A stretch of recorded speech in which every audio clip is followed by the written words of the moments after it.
내가 예를 들어서 한 3억을 대출을 받았어요. 3억을 대출 받아가지고 3억에 대한 이자를 내고 있어요. 예. 이자를 낼만 하니까 대출 받았을 거 아니에요. 네. 내고 있어요. 근데 집이 5억이었는데 5억 5천, 6억, 내가 살고 있는 집이 5억 5천, 6억 계속 올라가요. 네. 그러면 3억에 대한 이자를 내는 게 하나도 안 힘들어요.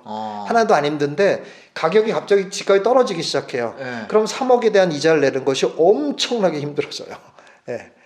똑같이 똑같은 이자를 내고 있고 내 수입도 변화가 없는데도 네. 집값이 떨어지면서 이자를 낸다는 거는 엄청나게 힘들어지고 곧 엄청난 공포로 돌변을 합니다. 이제 이게 엄청난 공포죠. 왜냐하면 그리고 사는 게 힘이 다 빠져요. 왜 힘이 빠지냐면 내가 이렇게 열심히 돈 버는데 그 번 돈을 가지고 다 날리고 있는 거나 마찬가지잖아요. 집값이 계속 떨어지니까.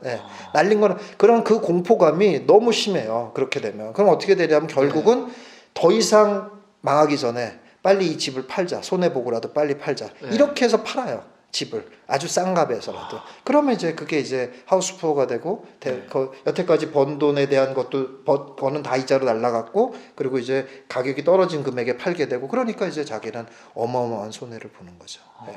그런 경우가 이제 그래서 제가 지금도 레버리지를 일으키는 건 좋으나 레버리지를 절대 무리하게 일으키지 말아라라는 얘기를 자꾸 하는 것이 일단 그게 제일 큰 리스크예요. 그럼 그런 강에서 그런 얘기도 해주시는 거예요? 그럼요, 당연하죠.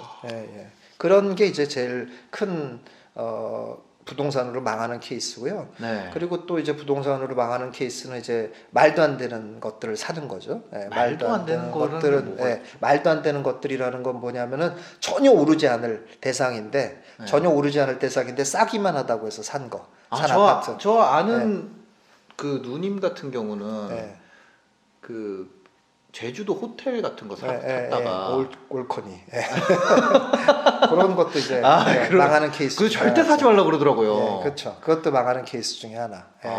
그러니까 그렇게 다양해요. 그렇게. 그러니까 이제 수익형 부동산이라고 해가지고 이제 뭐 지분으로 투자해가지고 뭐 수익 나눠주겠다고 뭐 이렇게 하는 거.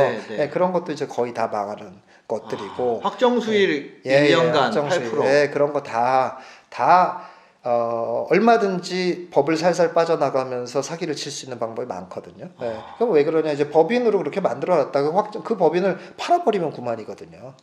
팔아버리면 법인을 인수한 사람은 뭐라고 하냐면 우리는 그런 조건으로 인수하지 않았다 이렇게 얘기하면 끝이거든요. 그러면 그 팔아버린 사람을 찾아가서 고소를 해야 되는데 그런 사람들은 없어져 버렸고 어떻게 하냐고요. 그리고 산 사람들은 우린 그런 조건을 인수하지 않았어. 그럼 끝이고 그런 거예요. 확정이자 절대 믿을 수 없는 거고 뭐 이런 거예요. 그렇게 해서 이제 망한 사람들 굉장히 많죠. 그리고 땅 잘못 사서 망한 사람들 뭐 이런 사람들 굉장히 많고 상가 분양받고 그렇죠. 이런 거는 무서운 거 알잖아요. 이제 하도 막 그런 게 터지다 보니까. 근데 아파트를 해서 잘못되는 경우도 있어요? 그럼요. 아파트를 해서도 잘못되는 경우가 많이 있죠. 그런 이제 대표적인 케이스는 아파트에서 잘못되는 대표적인 케이스는 어쨌든 간에 이제 핵심적인 지역이 아닌 그러니까 이제 서울권에서 아파트를 사서 잘못되는 경우는 드물어요. 드문데 이제 수도권만 가도 아파트를 사가지고 잘못되는 경우는 많이 있어요.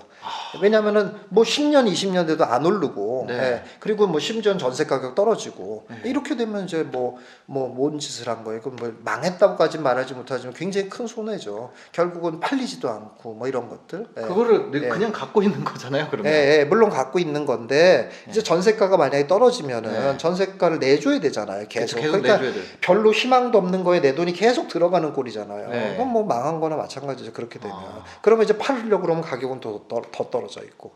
그러니까는 그런 경우도 있고 또 이제 제가 그 말씀하시니까 제가 생각나는데 그래서 좀 이런 말은 좀 뭐 제가 저격을 받을지도 모르는데 조금 이제 제가 이제 시중에 나와 있는 책들을 이렇게 보면 부동산 이제 뭐 내가 성공했다라고 대부분 그렇게 쓴 그런 유의 책들이 많잖아요.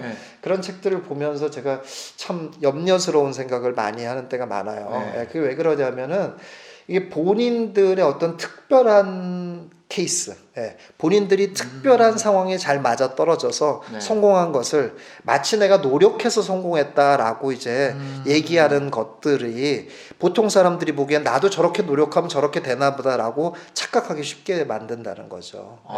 그래서 이제 그런 것들을 따라했다가 오히려 망하게 되는 케이스. 그러니까 뭐 예를 들어 아주 그냥 단적인 예를 들자면 뭐 지방에 있는 대학 주변에 있는 싼 아파트를 사서 월세 수익 뭐 무슨 뭐 20몇 프로를 내가 냈다 막 이런 것들이 있거든요. 근데 그런 거 보고서 내 지방에 있는 걸 뭐 하고 하면 되겠다 이렇게 생각을 했는데 해봤더니만 막상 해보니까는 이 잠깐 월세 수익이 좋다. 지방은 특징이 뭐냐면은 언제든지 다른 데에다가 아파트라든지 이런 주거 시설이 늘 생길 수 있다라는 큰 리스크를 안고 있거든요. 저 그거 알아요. 제가 지방에 월세 받고 있거든요.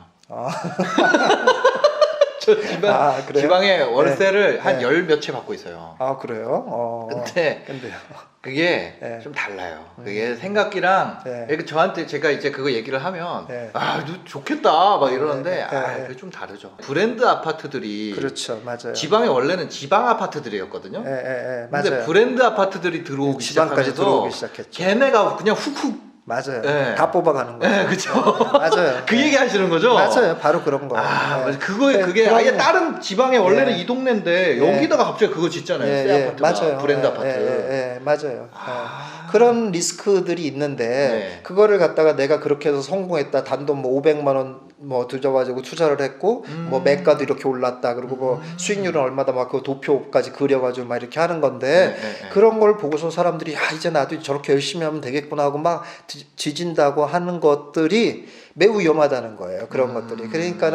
그러니까 자기의 경험을 일반화하는 그런 오류에 빠지는 거죠.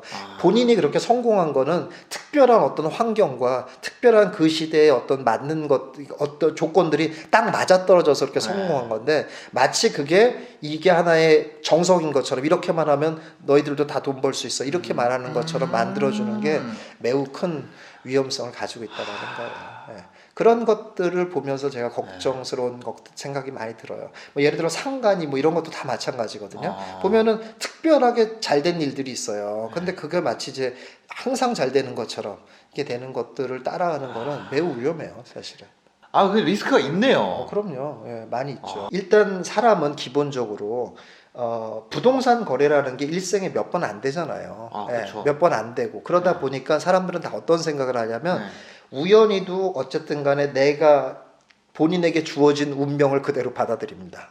내가 그냥 산 아파트가 운명처럼 다가오는 거예요. 그러니까 이게 무슨 말이냐면 본인이 어느 지역에서 태어났고 어느 지역에 살잖아요. 그럼 그 지역 주변으로만 보는 거예요. 그냥 그것이 내 삶의 운명인 것처럼. 그러니까 그냥 뭐 내가 여기서 살기 좋으니까. 그러니까 얘가 투자 가치라든지 이 전체적인 것에 어느 위치를 차지하고 있냐 이런 생각을 할 수가 없고 그냥 내가 살기 편하니까 여기서 이 편한 데 중에 어디가 제일 편한가 요 생각만 하고 고른단 말이죠. 근데 그것이 얼마나 큰 리스크를 만들어내냐면 이런 거예요. 제가 이제 많이 하는 얘기인데 나는 돈 같은 거 그렇게 크게 신경 쓰면서 돈 하면서 살지 않을래. 그냥 집이라는 건데 평생 사는 건데 집은 사는 것이 아니고 리브하는 것이다. 그렇죠. 그런 개념으로. 그러니까 이제 내가 편안하게 그냥 살 집이면 됐지. 뭐 이렇게 돈 하면서 사냐 이렇게 생각을 해가지고 그런 자세까지는 제가 칭찬을 합니다. 문제는 근데 뭐냐면은 이런 집을 내가 그렇게 거주하려고 맘먹었지 이 거주라는 본인의 생각이 평생 유지되지 않을 가능성이 매우 높다는 거예요. 왜냐하면 사람 환경이 변하잖아요. 변해서 내가 여기서 평생 살 줄 알았는데 집을 팔아야 되는 상황이 왔어요. 그런 상황이 올 수 있잖아요. 아니면 어딘가로 이사 가야 될 상황이 왔단 말이에요. 그럼 집을 팔려고 딱 봤더니 내 집만 가치가 떨어지고 내 집만 그러니까 가치가 하나도 안 오르고 남이 다 올라버렸단 말이에요. 그렇게 되면 나는 이 집 팔아서 갈 데가 하나도 없는 거예요. 그러면 계속 여기에 살아야 되는구나. 그렇죠. 그러면은 내가 이 환경을 벗어날 그런 자유가 없어지는 거죠. 매우 리스키한 상황에 처하게 되는 거죠. 그러니까 제가 항상 얘기하는 거지만 자본주의 사회를 살아갈 것을 벗어나지 못하는 한 우리가 그러니까 기본적으로 내 재산이라는 것이 평균적인 속도를 따라갈 수 있는 정도는 최소한 돼야 된다. 그래야 내가 내 삶의 수준을 유지하는 거지. 그걸 생각 안 하고 나는 뭐 괜찮아 이렇게 살았다가는 평균은 이만큼 하는데 예를 들어서 남들은 지금 연봉 다 1억 받고 있는데 나 옛날에 3천만 원 3천만 원 받으면 좋아하고 계속 있으면 되냔 말이죠. 그럼 남들 다 연봉 1억 받으면 나도 연봉 1억 받는 수준까지는 가야 그냥 보통인 거잖아요. 그게 올라간 게 아니라. 그런데 자기 혼자 괜찮다 이러고 있을 수 없는 거잖아요. 그런 것 때문에 부동산을 공부를 해야죠. 괜찮다고 하시는 분들은 이제 그런 약간 그런 분들도 있을 수 있죠. 스님들이나. 뭐 나는 자연인이다. 네, 뭐 이런 분들. 그럴 수 있지만 보통은 이제 그런 거에서 자유롭기가 어려우니까 사람이. 그렇죠. 그만큼 성인이 되기가 어렵기도 하고 저는 어려운 정도가 아니라 일단은 저는 그렇게 생각해요. 제가 돈이라는 것은 기본적으로 저도 이제 돈 하면서 살지 말라고 계속 얘기하고 돈이 많다고 더 행복해지는 건 아니잖아요. 그러나 돈은 위험은 확실하게 피해준다는 거죠. 그렇잖아요. 근데 돈이 없으면 위험을 맞닥뜨려야 된다는 거죠. 위험이 안 오길 기대하면서 살아야 되는 그렇다는 거죠. 뭐 예를 들어서 가장 대표적인 위험이 뭐냐면은 몸이 아픈 거거든요. 그리고 또 우리 가족 중에 누가 아픈 거거든요. 특히 이제 저 같은 경우는 제가 그 와이프랑 애 데리고 있거든요. 그러니까 제가 자빠지면 집이 가세가 기울게 되니까. 그렇죠, 맞아요. 그런 거죠. 그랬을 때 어떻게 할 거냐 이거죠. 아니 뭐 나는 건강하더라도 뭐 그 형제들끼리 싸우는 것도 그렇잖아요. 집안에 돈이 많으면 상관없지만 어머니 아버지를 당장 요양해야 돼. 그러는데 형제들이 다 자기 먹고 살기 힘들어. 그럼 누가 할 거냐고요 요양을. 그럼 맨날 싸워야 되잖아요. 네가 해라 내가 해라 막 이러면서 맨날 싸워야 되잖아요. 그런 걸 최소한 피하게 해주잖아요. 돈이라는 거는. 그렇게 그런 거를 피하기 위해서라도 최소한 기본적인 정도의 우리가 노력은 해야 된다라는 거죠. 그렇습니다. 정말 저도 이렇게 마셔도 돼요? 물 드셔도 돼요. 저 물 따놨습니다. 편하게 하셔도 되고. 이거 정말 제가 그런 부동산 투자에 대해서 좀 약간 다른 관점으로 생각을 할 수 있는 것 같아요. 그렇죠. 그러니까 이게 위험하기 때문에 배워야 된다. 자기가 이제 선택의 여지가 없으면 그러니까는 그냥 위험을 다 본인이 맞닥뜨려야 되는 거죠. 뭐 어떤 방법이 없는 거죠. 내가 집 밖에 살 수는 없으니까. 그렇죠. 어쨌거나 살긴 살아야 되는데. 그렇죠. 그래서 그런 거를 피하기 위해서라도 우리가 젊은 나이부터 기본적인 것들을 쭉 이제 쌓아나가면서 세월을 이제 보내면서 자산을 쌓는 거에 좀 노력을 하면 너무 돈 하면서 살으라는 게 아니라 그런 노력을 하면 최소한 우리가 그런 정도의 위험은 다 피할 수 있을 정도의 그런 정도의 자산 수준엔 다 이른다라는 게 제 의견이고 실제로 그건 뭐 자신 있어요. 그런 것들을 너무 많이 봐왔고. 근데 여기서 참 또 한 가지 하고 싶은 말이 있는데 그게 뭐냐면은 부동산을 해서 부자가 되냐 이렇게 또 많이 물어봐요. 그렇잖아요. 이거 하면은 그러니까 이 책을 읽으면 무조건 부자가 되냐 이런 얘기를. 근데 저는 그것도 이제 소위 부동산으로 성공한 사람들의 신화에 착각하지 말아라라고 말하고 싶어요. 그거는 마치 그거는 진짜 로또 당첨된 거나 비슷해요, 사실은. 어떤 특별한 환경, 어떤 특별한 조건, 특별한 행운들이 합쳐져가지고 그렇게 성공한 사람들이 나타나는 거고, 사실은 보통의 사람들은 그런 행운과 그런 성공이 잘 안 와요. 그렇기 때문에 오랜 세월이 지난 그런 큰 성공을 기대한다는 건 사실 저는 옳다고 생각하지 않아요. 다만 부동산은 그렇지만 확률이 매우 높아요. 그러니까는 상대적으로 성공할 확률이 매우 높아요. 그러니까는 그런 확률 높은 것들을 계속 쌓아 나가면은 나중에 내가 그냥 여유롭게 살 수 있는 정도는 충분히 되죠. 그렇게만 돼도 된다 이거죠. 근데 그게 현실이라는 거야. 그게 현실인 거지. 부동산을 해가지고 막 무슨 수백억 벌어가지고 뭐 해보겠다. 뭐 그런 사람도 있지만은 그런 거를 기대하는 것은 썩 인생에서도 별로 바람직하지 않고 그런 것을 기대했다가는 또 잘못된 선택들을 하기가 쉽기 때문에 저는 그렇게 기대하지는 않는 게 좋겠다. 그런 얘기를 하고 싶어요. 그냥 천천히 쌓아 나가는 거다. 그렇죠. 금방 되는 일이 아니고 이게 금방 되는 일이 아니고 오래 세월이 좀 걸려야 되는 일이고 이 작은 돈부터 이렇게 불려 나가는 데까지는 아무리 무슨 저기를 한다고 하더라도 시간이 걸리는 일이다 라는 각오도 좀 하고 그러나 희망을 갖는 건 그렇게 시간이 걸리면 반드시 된다.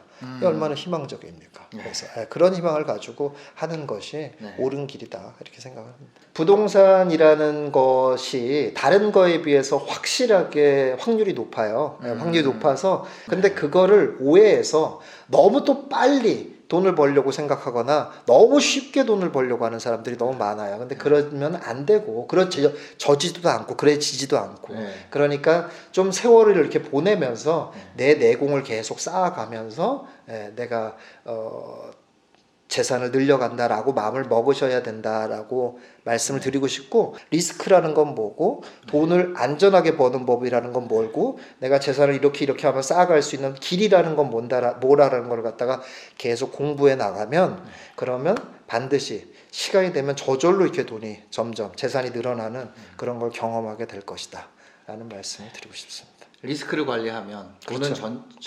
살아남으면 돈은 늘어난다. 예, 그렇죠. 방향을 잘 잡고. 맞습니다. 오늘 긴 영상 봐주셔서 감사하고요. 행복한 하루 되시기 바랍니다. 감사합니다. 감사합니다.